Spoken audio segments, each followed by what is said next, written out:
good afternoon, everybody. Welcome to State Summer Camp's online sessions. My name is Maddie. And I'm Katie. We're your co-hosts for the grades 3 through 6 Summer Camp's online sessions at SAIT.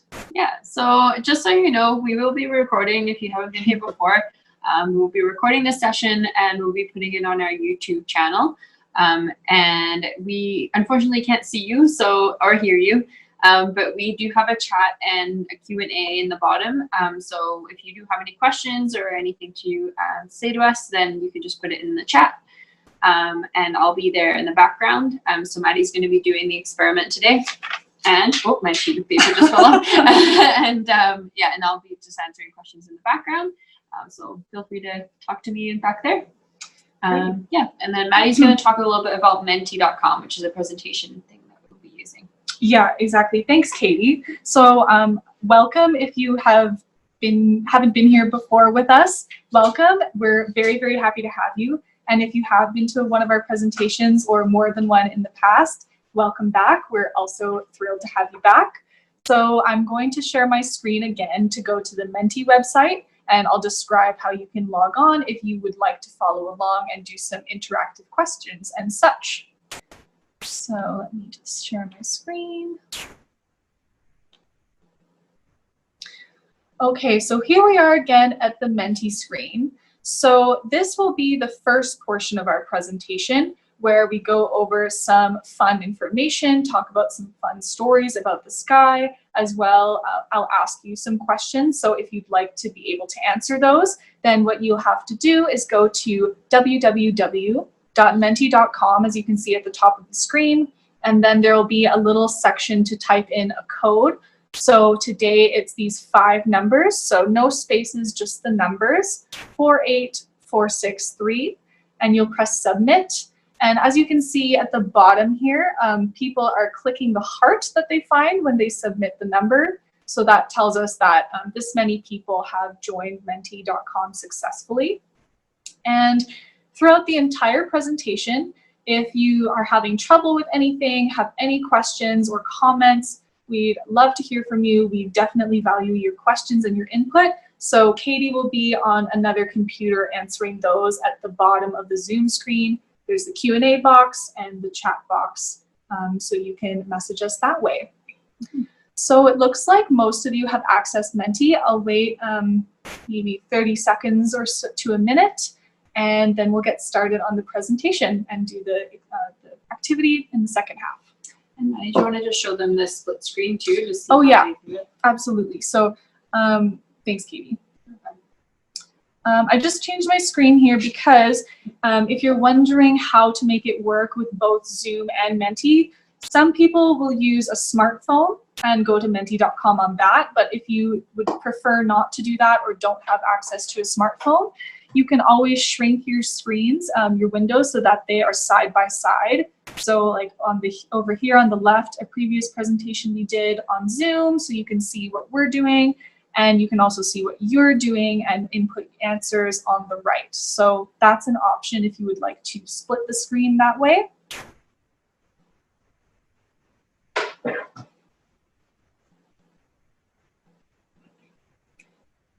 I'm going to be drinking lots of water because I've been talking so much today.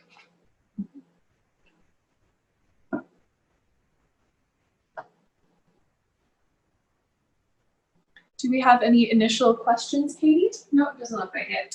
Okay, great. So I see some more hearts coming in. So you don't have to do that. You're not required to do that. But I know for sure that 15 people are on the same screen on menti.com. So that's great. Now 17.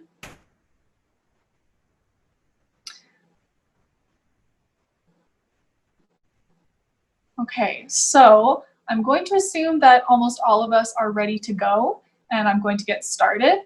But again, we very much encourage you to ask any questions if you need any clarification or would like to make a comment. So let's get started. What are we talking about today? So today we are talking about stories of the sky, and then we'll be doing a really fun Galaxy Jars art activity. So stories of the sky, what do we mean by that? So if you have been to any of our previous sessions, you might know that we did one about the phases of the moon. So that one was very much based in astronomy and science. And some of the things we'll be talking about today will be based in astronomy. However, some of them are also just going to be stories from different cultures talking about how they made sense of the night skies. So you don't have to believe everything that we're talking about. You might have some different beliefs. That is totally fine. And at the very end, after the galaxy jars, I'm going to be reading a couple of stories from this book from the Opaskwayak Cree Nation of Northern Manitoba, talking about some of their stories of the sky. So that'll be really cool at the very end. So I just have a question how to get on the Menti. So if you just go to menti.com, which is at the top, yeah, and then just put in the code, and that should take you, if you go on another tab or on your smartphone. Yeah, so like Katie said, you can use your smartphone if you have it beside you, or if you have your parents and they let you use it, or you can just exit, like minimize the Zoom screen, go to menti.com on a browser, and then if you shrink both of the windows, you can have them side by side on your computer screen. But this code will be at the top the entire way through the presentation. So if you get lost, it'll be there. And also, if you don't want to submit any answers or participate that way, you don't have to. So unless there are more questions, I'm going to get started. Okay, so like I've just mentioned, we'll be talking about a couple of Indigenous stories. So for that reason, we feel it's important to do a land acknowledgement. And that just means we're going to be respectful in acknowledging the people who originally lived on this land, so in our region. So, SAIT acknowledges it is situated on the traditional territories of the Blackfoot Confederacy, which today encompasses the Indigenous people of the Treaty 7 region, the Siksika, Piikani, Kainai, the Tsuut'ina, the Stoney Nakoda, and the Northwest Métis homeland. SAIT also acknowledges all the people who make their homes in the Treaty 7 region of southern Alberta. So thank you very much for doing that with me, everybody. Okay, so if you are on menti.com and you see this question pop up, have you ever seen a constellation? If you don't know what a constellation is, I'll describe it to you soon, but if you do know what it is and you have or have not seen one, please let us know. I have seen a couple of them, but I haven't really made a much effort to view a lot of constellations because since we live, or I assume most of you live in Calgary, some of you might not, but if you live in a big city like here, then there is something called light pollution, which just means that all the lights make it difficult to see some of the more intricate details of the sky. So if you go like camping or something, or out into an area where there are less buildings, less skyscrapers, less people, it's a little bit easier to see the stars and constellations. So about right now it's pretty much 50-50, wow, with who has or has not seen a constellation before. That's really neat. Okay, I'm going to continue on, but if you haven't seen a constellation, that's totally fine. You could possibly go looking another time. And if you don't know what I'm referring to, I will go over that. So if you have seen a constellation though, do you remember the name of it? Which one it was?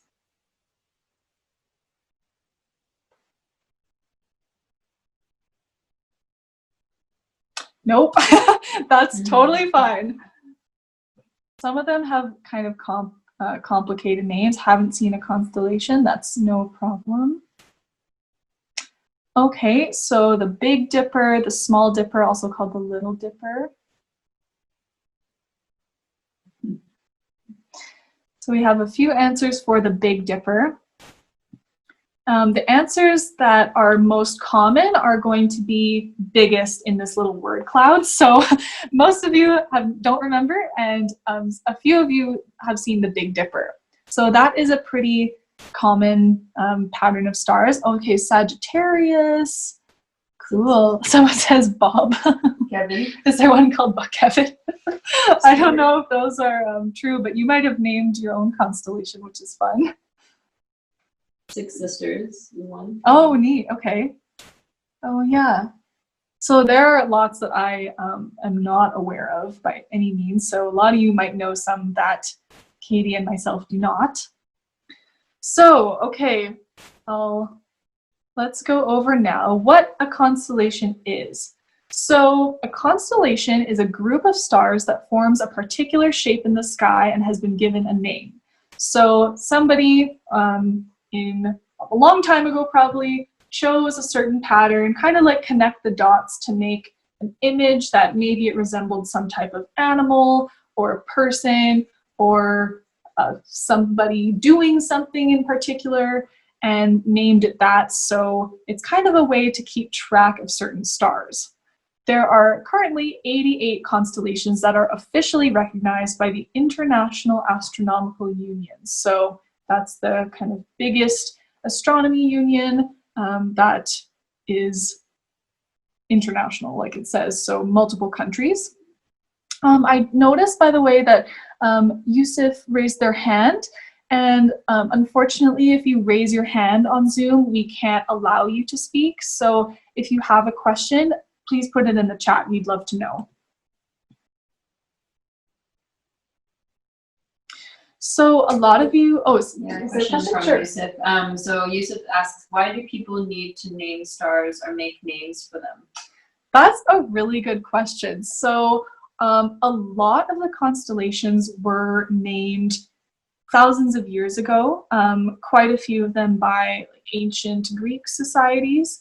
And from my understanding, it was a way before we knew more about space and the sky to make sense of things, and there are certain legends associated with them. So it might be partially for fun, but also partially to help with knowing where you are, because like certain stars will, if you see them from a certain direction, you can kind of tell which direction you're traveling. So possibly for that reason as well, but there are also many things that I don't know about it. So if anyone else has any ideas, feel free to share. So this is the Big Dipper, which a lot of you commented that you have seen before. So if you're not sure what makes it a dipper, dipper is also another word for like a ladle. So this is the kind of spoon portion of it, and this is the ladle part. So as on the bottom here in the caption, it says the Big Dipper. It's actually an asterism. So it is not an officially recognized constellation, but it's still a pattern of stars. I'll explain what an asterism is. It actually connects to a bigger constellation. So like I said before, an asterism is a group of stars that form a pattern, so similar to a constellation, but it is smaller and not officially recognized. So I'll give everyone a few seconds just on your own time. You don't have to type anything in, but maybe you can see where the Big Dipper is in this bigger constellation.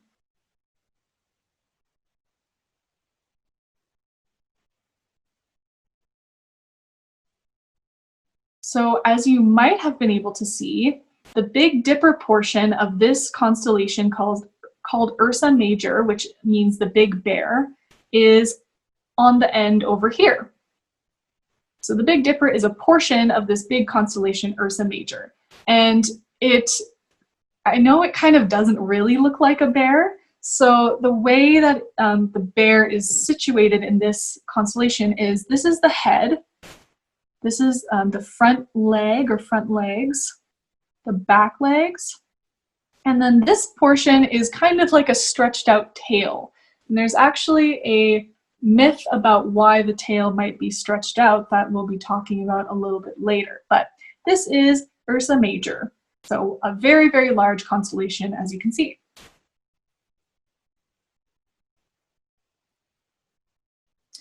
So let's talk about some fun myths. So a couple of the myths that we're going to be talking at first are ancient Greek mythology.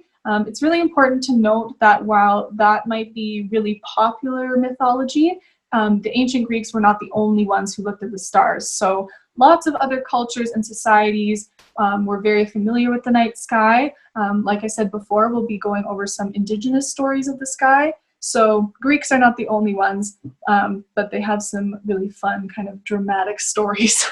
So Ursa Major, the bear, and as you can see, this bear tail in this little drawing is stretched out, so not an accurate bear, but it matches the constellation.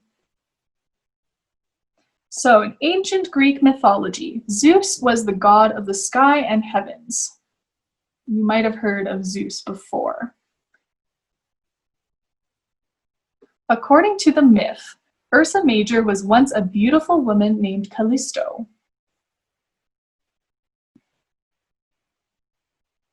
Zeus fell in love with her, but he was already married to Hera.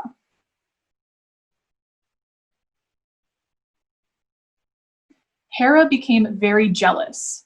In order to fix this whole mess that he created, Zeus decided, I'll just turn Callisto into a bear. Problem solved, apparently. Some say he tossed the bear into the sky by her tail, which explains why the tail is stretched out.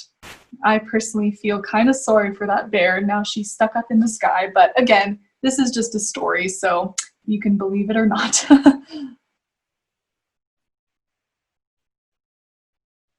Now this Zeus guy, as you can see here, he's holding a lightning bolt, so very powerful ancient god. What other trouble did Zeus get himself into? A lot. Zeus was the god of the sky, so he controlled all the weather. Nobody wanted to make Zeus angry, because if someone made Zeus angry, they might get a hailstorm on the day of their barbecue. Also, according to legend, he once threw a lightning bolt at a man named Ixion for falling in love with Hera, who is, as you might remember, Zeus's wife. So, a whole other mess. And personally, I don't really know if Zeus had the right to be so angry at Ixion and Hera after the situation with Callisto. Seems a bit hypocritical, but he could do whatever he wanted, apparently. Someone asked, I'm actually trying to look this up, but you may know, why is it called the Ursa Major? Oh, so I can't remember if it's Latin or another language that it's related to, but major kind of means big. So there are some constellations with minor, and that means small, and Ursa means bear. So big bear, that's what it means. Good question. Keegan says pagan. Oh, pagan. Okay, yeah. So I think a lot of these traditions kind of cross over with each other. And again, this is not, this is more of a fun session where we're just talking about some stories. So if you have some other ideas about it or have heard something else, that might totally be another very valid option as well. So just take this with a grain of salt. But very good comment. So on the line of thinking with other stories about the sky and such, if you know what this is, do you know your zodiac sign?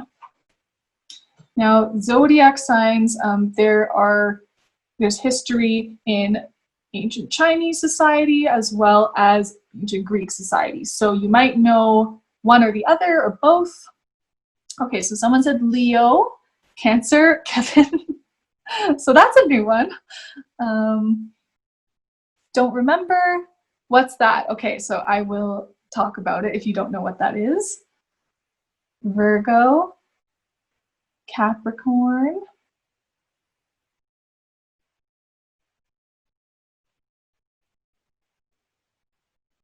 And someone asked, why was the Earth called Earth And so I looked it up because I wasn't sure if you knew this. Okay. So the question was, why was the Earth called Earth? So apparently, this is just one article, so I don't know for sure, but apparently it's from an Anglo-Saxon word called that says Erda. So Erda means ground or soil. So that's why the Earth is called Earth. Interesting. Yeah. Okay. So that's just a quick, hopefully that's correct. Yeah. That's what I just looked at. That's really cool.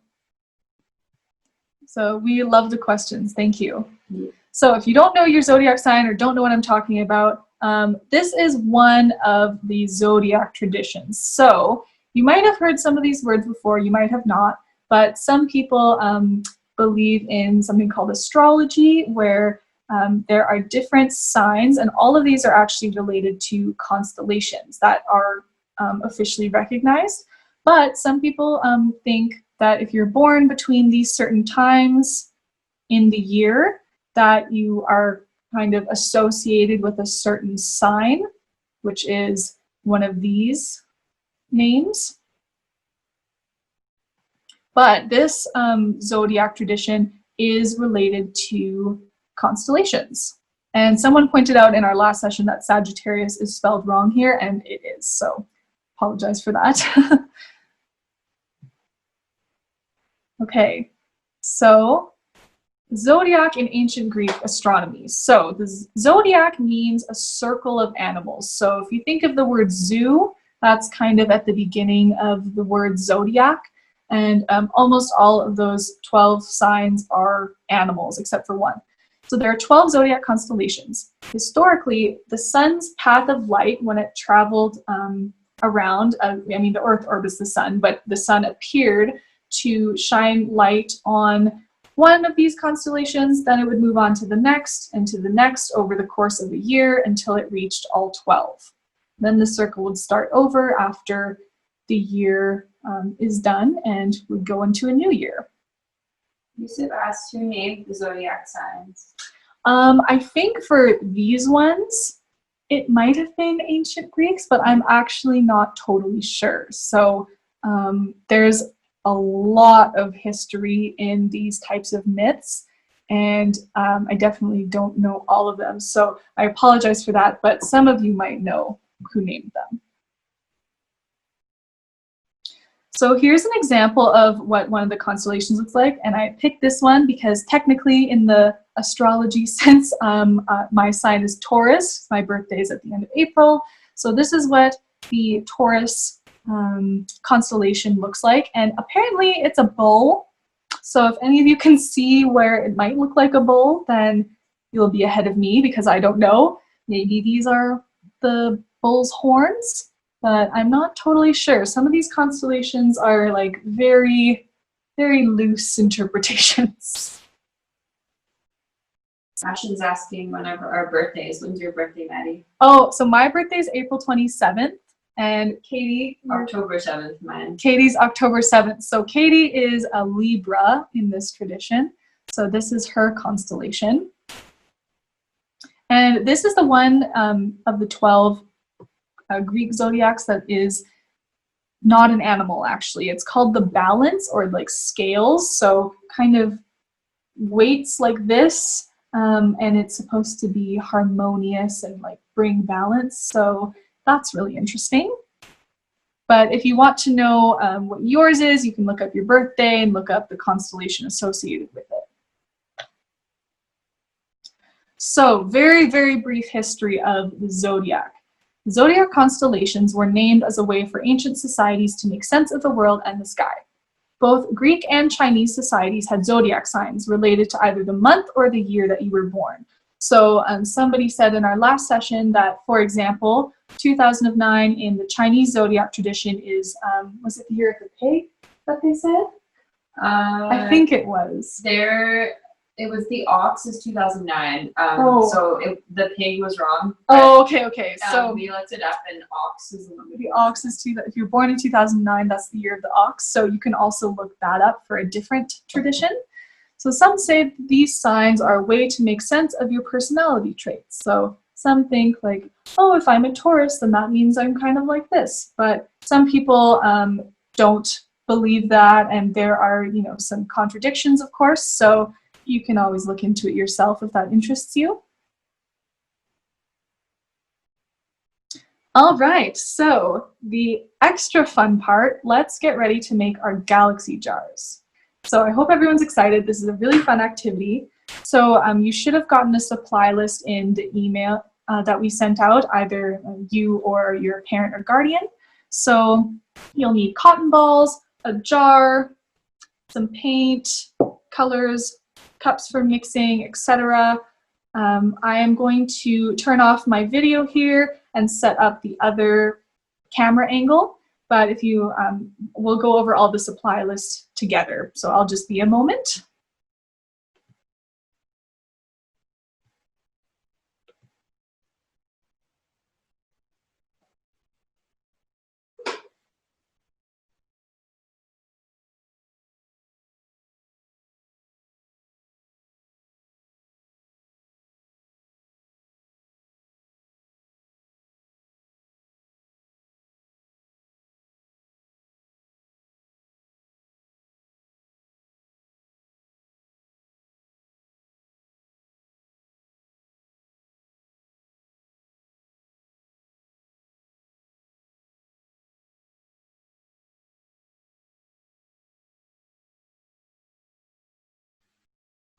Okay, hello again. So I'm just getting my supplies all sorted here, and you can do the same. And we'll go over them together.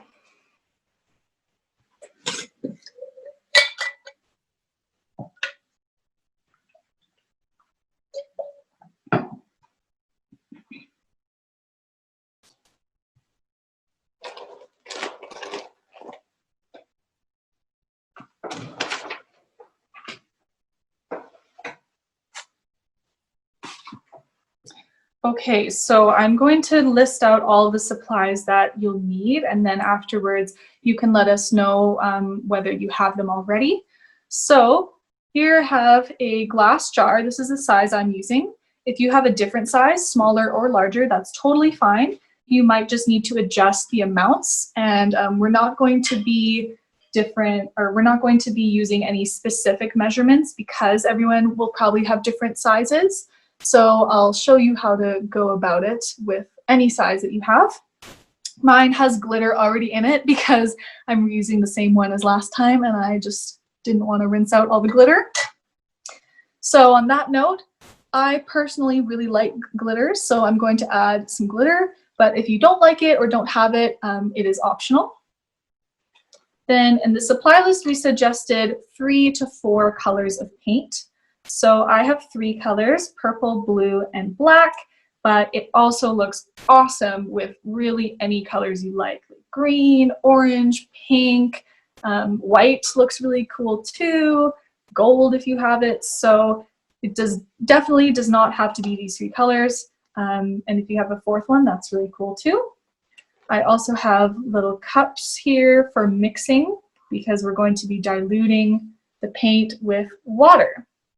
So I have a jug of water here that's easy to pour from. And finally, cotton balls.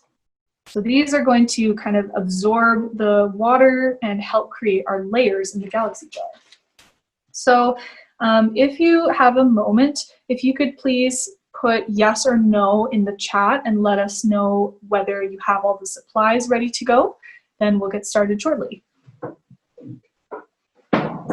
Yeah, and if your paint or things don't look exactly the same, if they're not in a bottle or if they're not in, like if they're just in regular cups or something like that, that's totally fine. It should work the same. Yeah, absolutely. So I happen to be using Crayola ones, but any paint should work just fine. And I just saw a question, do we have to use black? No, you do not have to use black. The reason that I picked it is because it kind of makes it look like a galaxy formation, but you could do like green and orange and pink or whatever colors you like. They all look awesome. And what else do I need to say? Yeah, any colors will work. Someone even used food coloring last time. So as long as you add in enough to the water, that can make a really cool effect too. So it looks like most people have everything ready to go. Yeah, I don't see, there's a couple people that are just getting ready, I think. Sure. Okay. Yeah, Okay. sorry. I usually have a poll, but I didn't have one ready for today. So. Oh yeah. So if there is anything that you miss or anything that you're confused about, if you're having trouble with something, please put it in the chat, and Katie will interrupt me anytime, or she'll answer you herself, and I can either go over a step again, slow down, whatever is needed. So definitely want to make it fun for everybody. But if most people are ready, I'm going to get started and slowly start building our galaxy jar. So I have a few cotton balls left over from a previous bag, but I have more in another bag here. So I'm going to need some more actually.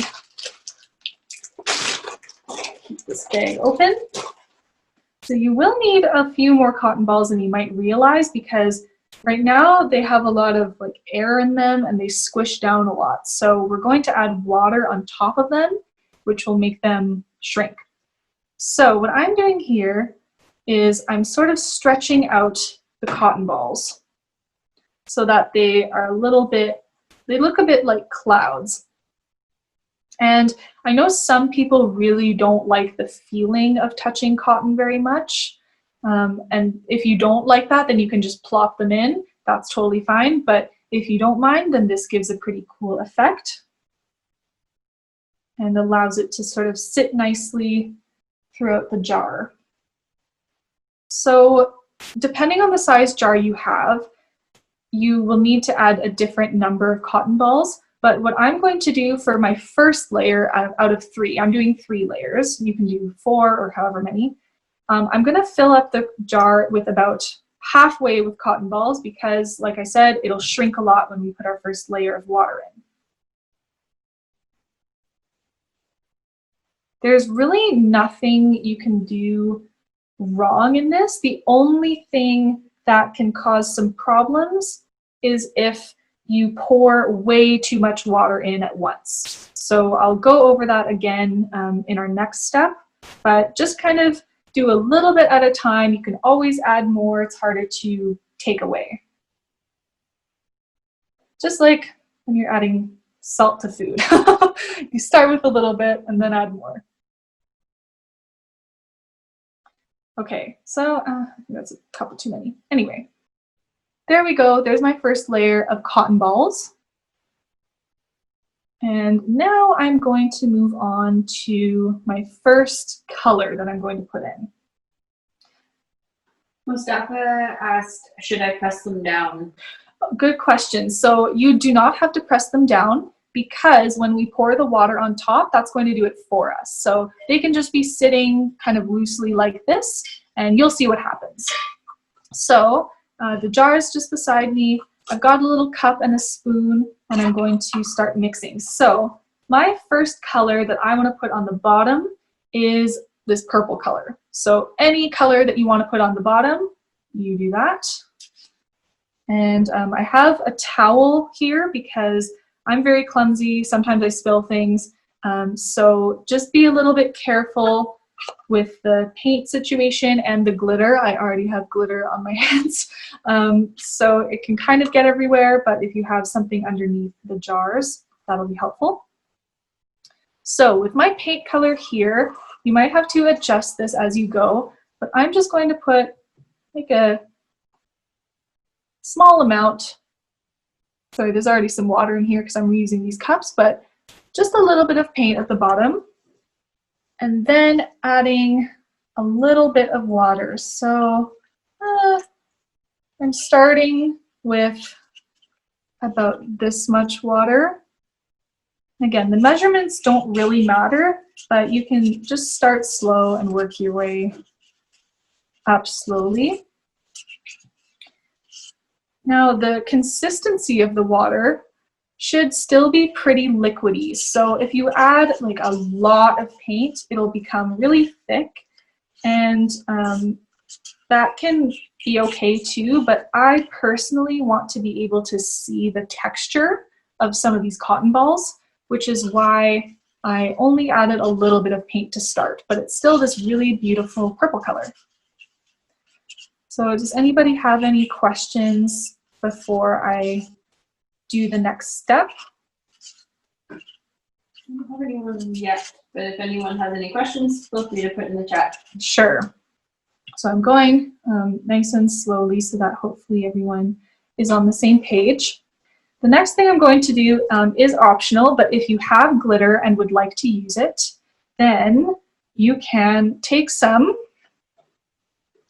and toss it gently into your jars. So this is leftover from last time, but I'm going to be putting some glitter around the sides so that it kind of drops down on the outer part of the jar. So just a little or a lot. But it'll kind of make these little sections where there's a lot of glitter, and then when we pour the paint water in, it'll swirl around and look really neat.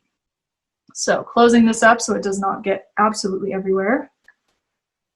But the first step here, now that we have our cotton balls and our glitter, is our paint water, whichever color you chose. You will be slowly pouring it onto the cotton balls. And now I say slowly because the cotton balls will start to absorb the water. And what you don't want to happen is you don't want to fill up the entire jar with water right away. So they're already shrinking down.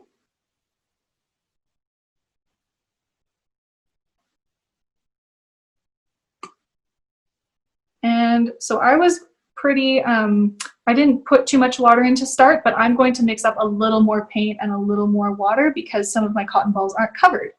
But that's kind of what it looks like right now. So I'm actually going to add, this is where your artistic vision comes into play. Because if you decide, oh, you know what, I want my layer at the bottom to be bigger, then you just add a few more cotton balls.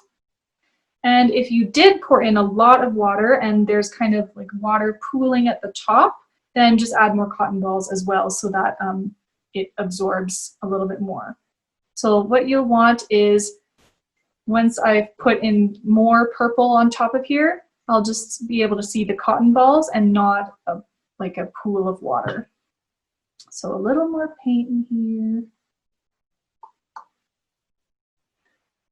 A little more water. I find this activity really relaxing. When Katie showed it to me, I did it right away, and I think I made like 3 jars last week.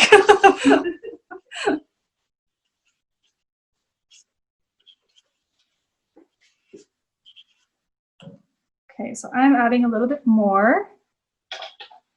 If you're ahead of me, what you can do is start with your second layer. So this is what it looks like on the side. So there's a few like bigger chunks of glitter. You can, if you want to mix that around a little bit, you can sort of shimmy it around like that. But if not, then you can leave it. Just absorbing the last bit here. Okay, so now for the second layer, we'll be doing the exact same process, just on top of the other ones. So more cotton balls.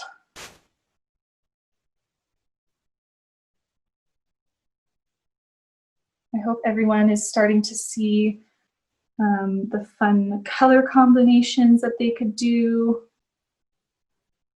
There was one person from last session that was asking, because they ended up mixing the colors together accidentally. So what Maddie and I really noticed was that if you make sure that the water is completely absorbed by the cotton balls, that will stop them from mixing as much. So you'll see how we do it, but just make sure you're just not putting too much water, like she said. That's a really good point, Katie. So to show you a bit more what I mean, what Katie meant by that is I've put the other cotton balls on top, and because all the water had already absorbed, these ones are not turning purple. So that's the important thing, because we want them to be the second color. If anyone is confused about that or would like us to explain further, please let us know.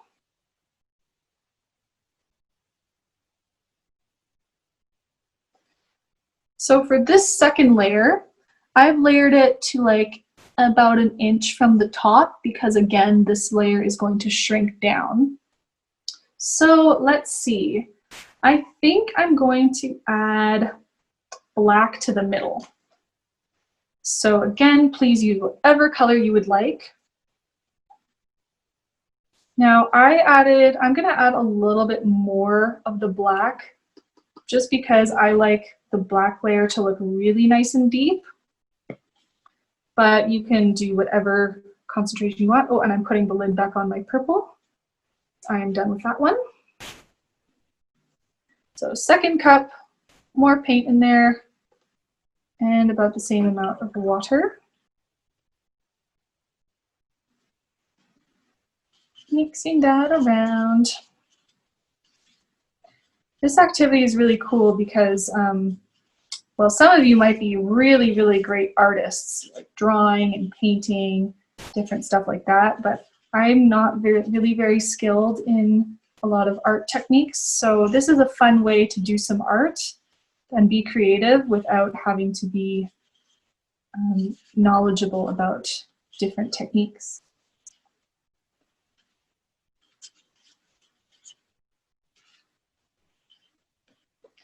Okay, so here I have the cotton balls, and I have not added glitter to the tops of this one, so I'm going to do that. I'm going to add a little more glitter to my second layer. I have a different color, but you can use the same one, or again, you can not add the glitter. I'm just doing it around the sides so that it kind of falls down. If it's all in the middle, then you won't really see it. So you said ask us how many layers that we're doing. So today, good question. Today I'm just doing 3 layers, but if you have 4 different colors of paint, you can do more than that. So you would just have to adjust how big each layer is. You can even, like if you have 3 colors but wanted to do 6 layers, you could do that. But the 3 layers does look really good. So if you're doing that with me, that's great.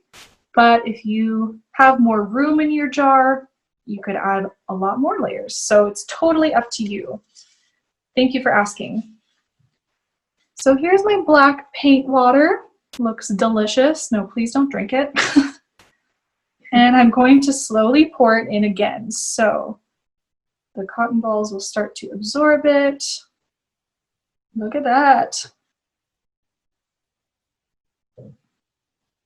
And some of the black color will reach the first layer as well. So there's some cool little swirls happening naturally throughout the bottom and where the colors meet. If you want to mix them a little bit more, you can gently like press down on the side, but just be careful with how much you do that because we don't want them to mix too much.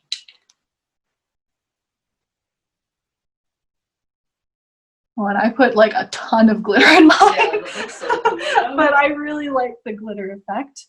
So I think I'm happy with that layer. So I'm going to add more cotton balls on top.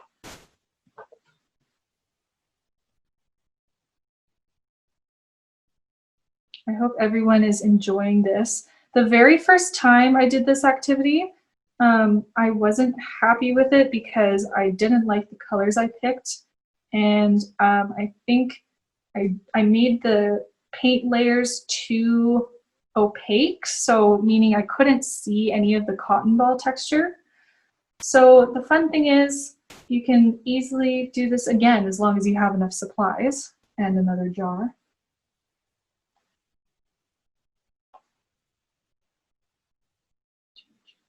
Little cotton ball friends.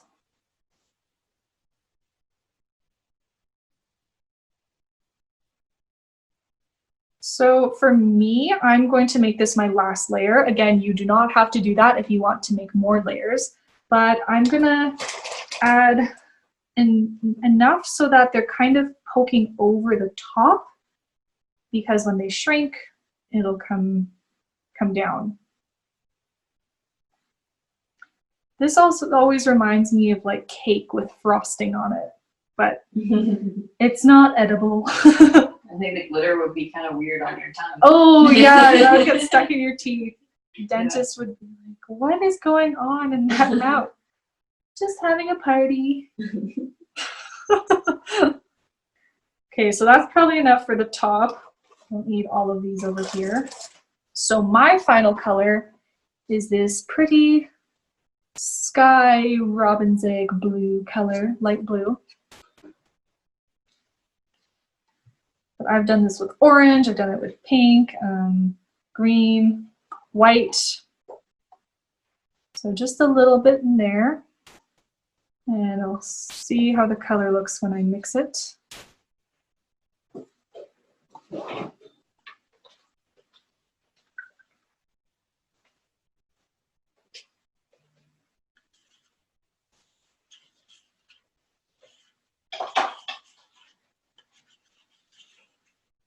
Nice pale blue. So when I'm done my jar, you may or may not be all done yours, but regardless, if you're still working on yours after this, that's totally fine. I will be reading a couple of stories like I mentioned earlier, so those will be fun to listen to if you would like to stay for that. Okay, so let's see how this looks. Do I want more glitter on top? Yes. Yeah, you do. Okay, I've got encouragement from my partner in crime. Oh, and this is where it's going to fall over the sides. So I don't live with my parents, so I have to clean this up myself if it gets everywhere.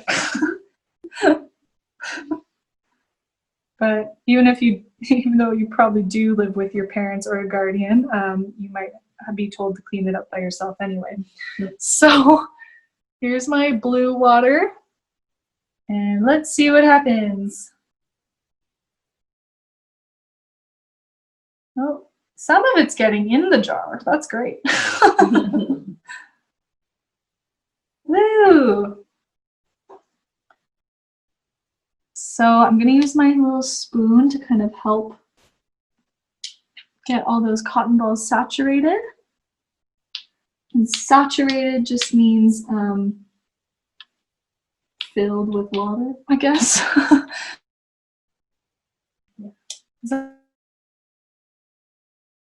Yeah, I can't think of a good definition for that right now. Wow, it's hard to come up with definitions. I'm putting a few more on top because I have a little bit of space at the top, and these kind of work best if they're nice and tightly packed so that they don't move around too much when you close the lid. So I'm adding just enough, and I have a little paint left in here, so I'm just gonna water that part down. And we would love to see what colors you came up with and what your jars look like. So at the end of the presentation, Katie is going to put our email address, our state email address, into the chat. And if you would like to send us a photo, we absolutely love seeing them. And we also need more inspiration for different color combinations. So we might have to copy you if it looks great.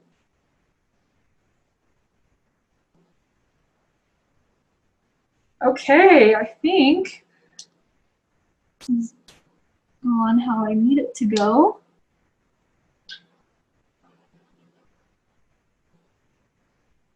One more up here.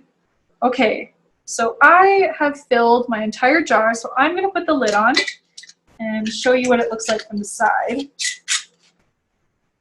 Now, make sure to close the lid nice and tightly because we don't want it spilling everywhere. But this is my galaxy jar. So lots of little glittery parts. And they're kind of in 3 separate layers with a little bit of swirling around between them. That was so cool, Maddie. Oh, thank you. I'm happy with this one. I think this is the best one I've ever made. Yeah. And I think it's because of all the glitter. Yeah. So I'm going to wipe off my hands, and then we have 10 minutes left, so I'm going to read a couple of stories from the Indigenous Stories of the Sky book.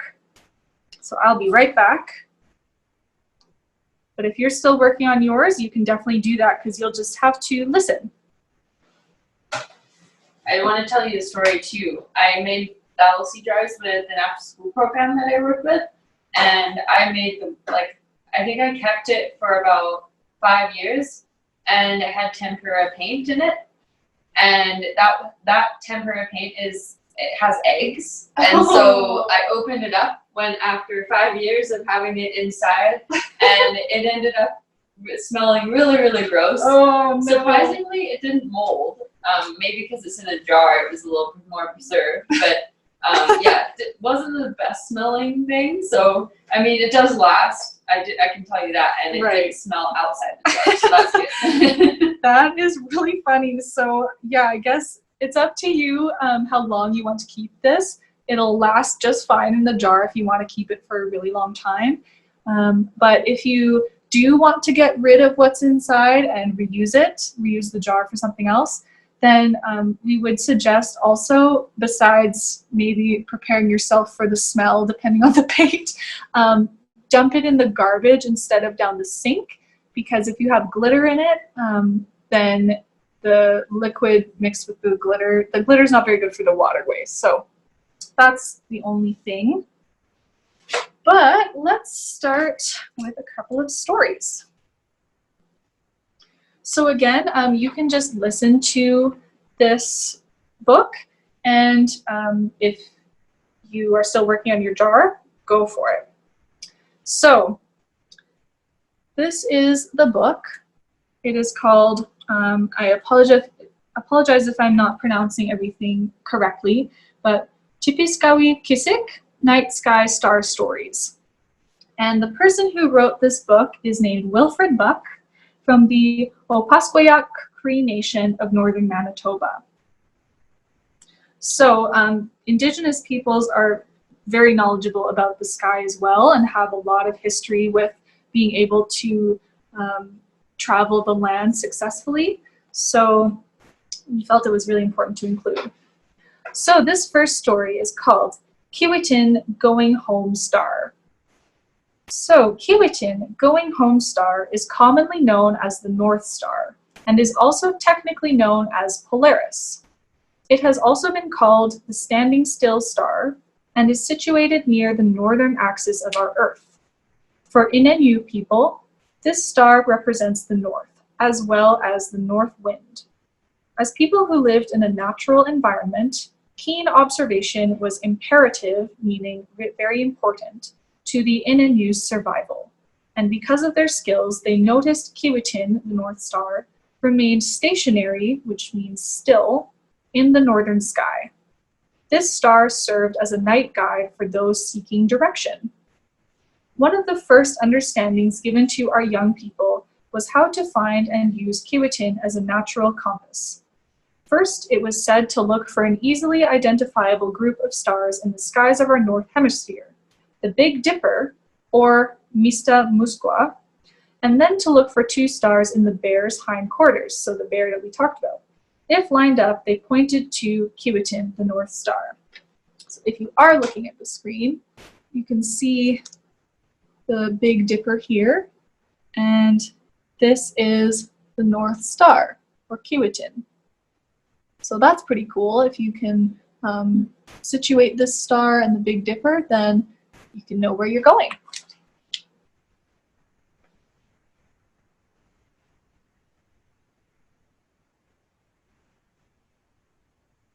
So I'm going to read one more short one. This one is called Niska the Goose. Flying inside the Milky Way is Niska the Goose.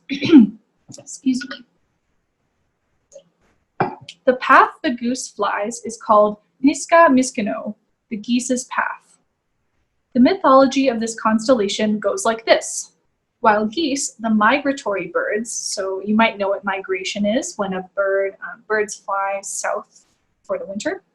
The migratory birds flew up above us. Hunters would go out and hunt them for food. While the hunters were out, they would hunt all day long, returning to camp only as it began to get dark. Sometimes on their return journey, they would paddle their canoes along the lake or waterway, and they would hear the whistle of geese's wings cutting through the air. When this happened, the hunters looked up to the sky and caught glimpses of geese silhouettes moving across the backdrop of the Milky Way. The elders say this is the path geese follow when they head south and return north during the migratory seasons. So once again, this is the Goose constellation, and that's kind of what it looks like traced. But over here, the head, the wings, and the tail. So this is a great book with really interesting stories in it as well. So we only have a couple of minutes left in our time, so I'm going to turn on my camera again, and Katie and I will say goodbye, but we will also stick around for a few minutes if you have any more questions. So, oh, thanks, Katie.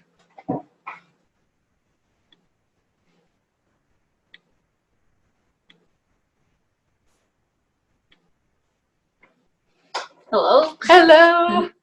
So here's the galaxy jar that I made. I just want to say that the first one I made, I just really didn't like it. It wasn't how I thought it would look. So if yours didn't turn out exactly how you want, that's totally okay and normal. I'm sure it's beautiful though. All the colors look awesome together. But if you want to make it again, you can definitely do that. And please take a photo and show us. Katie will put the email in the chat. But thank you so much for coming. Any our final points, Katie? So we will be sending out a survey at the end. So we really appreciate feedback, and I feel like we've gotten better throughout this summer because of the feedback. So yes. Please give us feedback. Yeah, and we want to just make this an awesome end to the summer because we have quite a few. We have about 4 sessions left. So next week we're doing banana bread. And another session we're going to do 2 speaker sessions. So that means that we're going to be interviewing some people. So one will be from the Rothmans Observatory. And that one will be really cool because they know a lot more about stars than we do because they're actually astronomers. And another one is going to be from the paleontology. So they know a lot more about like the bones and like dinosaurs, things like that. So you can interview those people and learn a little bit more about those topics. And then another one we'll also be doing making some jelly soap and talking a little bit about germs to get you guys ready for school in the fall.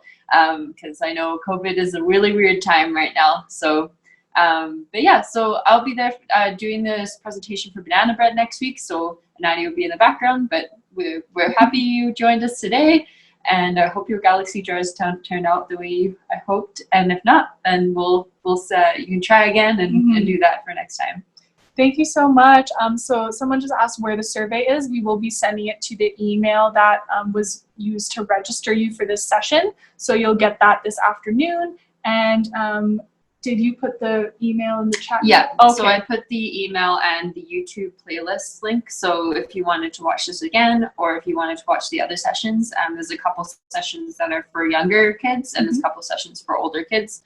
So you're welcome to check those out if you want to as well. Yeah. Yeah.